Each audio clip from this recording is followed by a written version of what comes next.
What is up, my dudes? So, welcome back to the channel. It's BB Warrior 13 coming at you with another gear review today. So today we're going to be talking about the Gray Ghost Gear Lightweight Assault Pack Mod 1.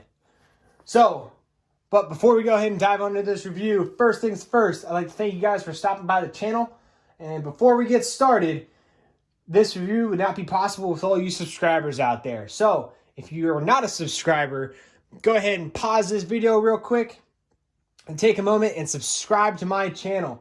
Also, don't forget to hit the bell icon to stay up to date with the most recent video content I'm putting out for you guys. And now that that's out of the way, let's go ahead and start this review.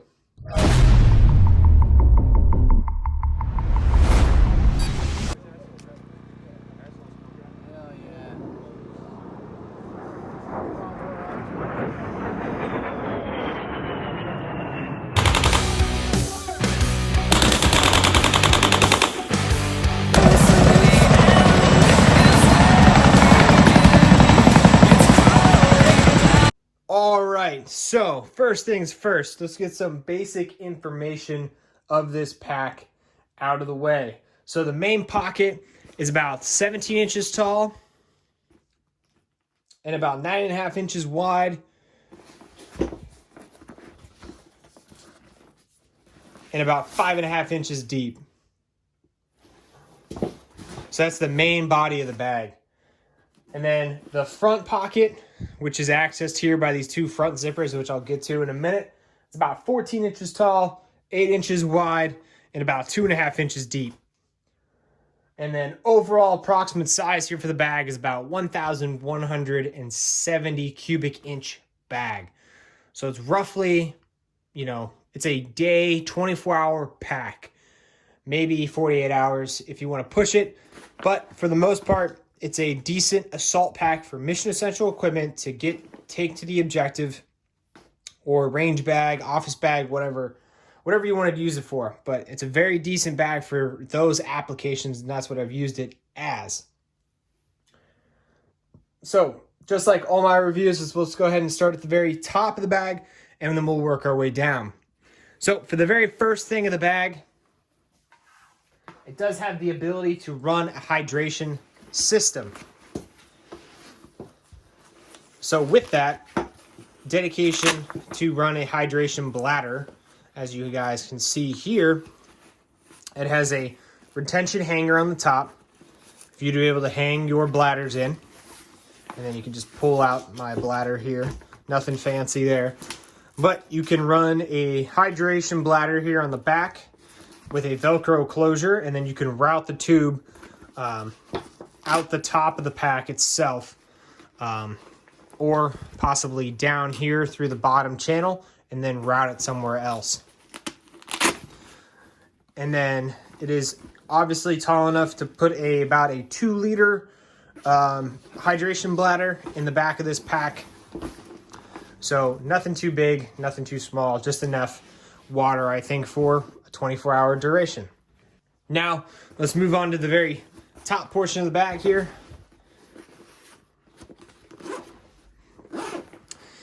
You have two-way zipper access. You can open up the bag itself, but then you won't lose any of the contents, so it doesn't have a full clamshell design. With that, you can fit, just to give you retro space, you could fit an ASIP radio in here with additional RTO components, as well as the wet weather gear and other kind of stuff inside this bag, and then route those comm systems and push-to-talks out here through the very top of the bag. So you do have those routing capabilities to run push-to-talks, antenna radios, other side of stuff inside the body of the bag, and then run them out through the top, and then clip them to your plate carrier or what have you. But pretty decent sized compartment here. You can fit a lot of stuff. Like I said, you can fit an ASIP radio with other RTO components or what other stuff. And then also in the main compartment of the bag, you see that there's these two water bottle pockets with elastic retaining draws, I guess you want to call them. Now that is just there for you to be able to secure any sort of items, whether you're putting Nalgene water bottles, chem lights, extra batteries, magazines, any of that kind of stuff inside this main compartment of the bag to keep it separated. Obviously, there's no other additional organization in here. It's just a open space for you to be able to put your contents in there.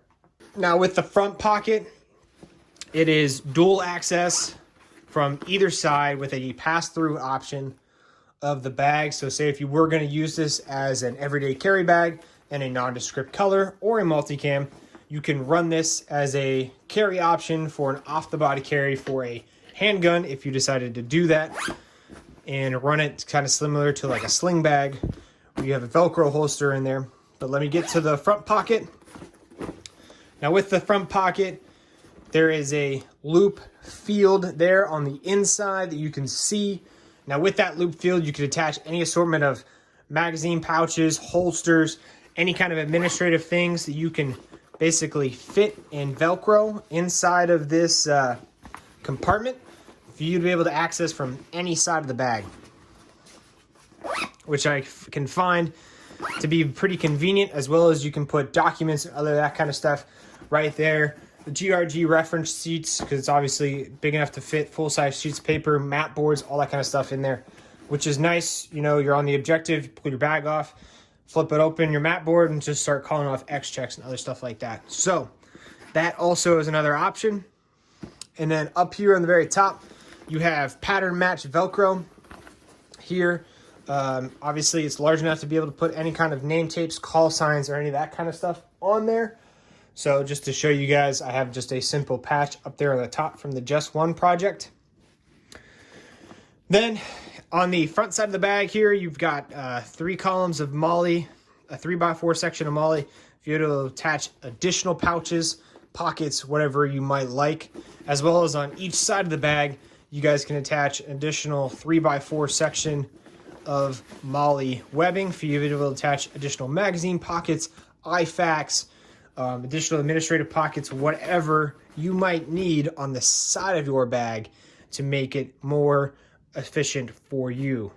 Now, let's go over just the overall size of the bag.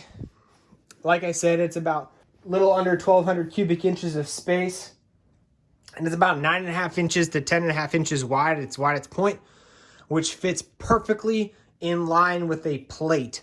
So this bag is designed to be able to fit over body armor with the help of these Grey Ghost Gear straps. So with this, which I've found to be very, very awesome when running this bag, is that they have these additional pieces of webbing that are sewn onto the shoulder straps, which give a little bit of space so the bag does not cinch or pull whenever you're running it over armor. As well as these shoulder straps are designed very well to be able to run over body armor, as well as a sternum strap to be able to secure this bag if it is loaded down, possibly with a heavy object or piece of equipment like an ASIC radio, 117 Golf, or whatever. So that's a pretty nice option here, as well as if you have a chest rig or placard that runs 1-inch hardware, such as these 1-inch ITW buckles, you can run this system in conjunction with any placard or chest rig that you might have. So just an example here to show you guys, you could take your Haley DCG-X chest rig or micro or whatever, and then you can run that chest rig in conjunction with your bags. So this bag overall is obviously just a little is larger than the Haley Strategic Flat Pack. I'm not sure if it's larger than the Flat Pack Plus, but it does give you that option with a little bit more thicker shoulder pads if you decide to run it like that. So to finish off this review, guys, overall this is a pretty nice one-day pack. A lot with the overall size and the price. I'll post this down below in the description of the website where I picked up this bag. Roughly about $90. It's a great bag for the price. But overall, thank you guys so much for sticking around and checking out this review of the Grey Ghost Gear Lightweight Assault Pack Mod 1. If you guys stuck around to the very end of the video, don't forget to give this video a thumbs up, as well as don't forget to be the cool guy or girl that subscribes to my channel. All you subscribers out there, super supportive, super helpful, and hey, be able to help me make better content for you guys later on down the road. So don't forget to subscribe. Thank you guys for sticking around, and have a great day.